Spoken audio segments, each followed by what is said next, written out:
Alright, I'm working on a 1988 Mustang GT. I'm putting subframe connectors that I got from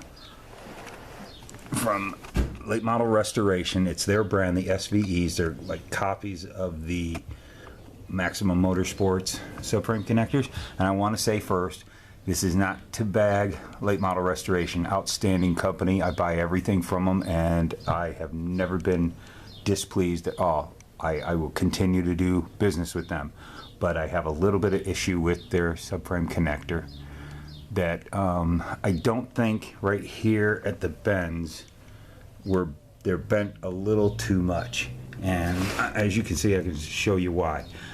What we have here is I got the subframe connectors up flush against the front subframe. They're perfect right there and all butted up against it, but as we get down to here, you can see this is kicked down a little too far, and then back here this bend is kicked probably a little bit too much.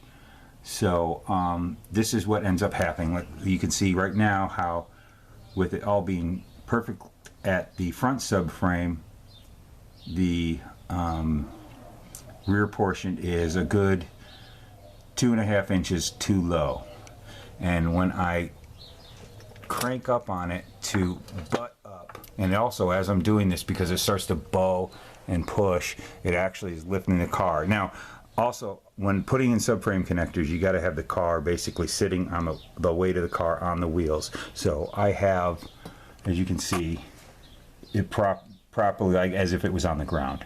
So that you need to do is to keep the chassis straight while you're putting in subframe connectors. But what we have here is, as you see, as I crank it up, and you can even see it kind of lifting the car. That's as far as I can get it. Now, when I do that, because the bends now, and you're putting a lot of pressure on the subframe connector, and it's bowing, you can see that's as far and as close as I can get it to the rear. Let me show you something. This is the plate you add, that it's supposed to look at how much space we have there. I can stick my finger in there. You can't, and I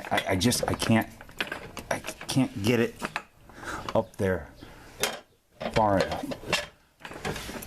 And my jack sucks. It wants to go down, and that makes things horrific.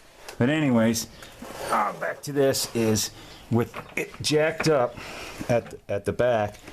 Now you can see that the bowing causes the subframe not to be so butt up against the connector be so butt up against the front subframe. So what I'm going to try to do is, I don't know if I can get this into a press and bend this area, this here, and bend here, kind of get it to where it's not such a Z anymore. It should work better.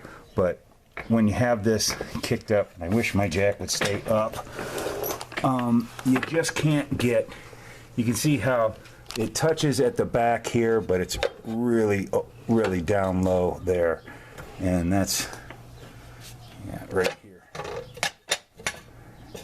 So I want to try to make these work, but again,